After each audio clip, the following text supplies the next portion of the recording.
की मला माझी बायको ही पाहिजेच होती. म्हणजे मी हार नाही मानली, की मला करायचंच होतं. तिला वाचवायचंच होतं. तर मी ते बोलले, की मला स्मशानातून जागवलंय आणि पाठवलंय इकडे बापरे! तुम्हाला. आणि त्याच्यानंतर मग परत आम्ही तोच विषय काढला पप्पा आणि मी, की चोप दिलाच पाहिजे आपण.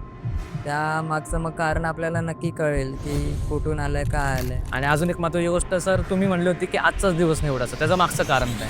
आजचा दिवस निवडायचं कारण म्हणजे त्यांचं वर्ष तिचे जेव्हा पाणी शिंपडताना रिएक्शन पण नंतरला जेव्हा बॉडी त्यांनी सोडली तिची, त्याच्यानंतर ते डोळे पण तिचे लगेच तिच्या अंगामध्ये तिचे डॅड आले परत आणि बोलायला लागले, की ही साली वाचली आज, नाहीतर ही मरणार होती आज.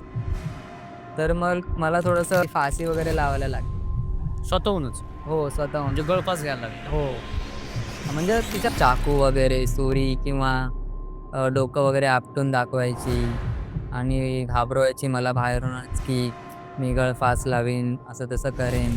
पण ते बोलले, की "कितीही काय झालं तरी तुम्ही माझं काही वाकडं करू शकत नाही आणि वाईट करू शकत नाही. मी हिला सोबतच घेऊन जाणार आणि मी घेऊनच जाणार." हा व्हिडिओ पूर्ण पाहण्यासाठी बायोमध्ये लिंक दिलेली आहे. लिंकवर क्लिक करा आणि मिस्ट्री टॉक्स यूट्यूब चॅनलला जाऊन पूर्ण व्हिडिओ पहा.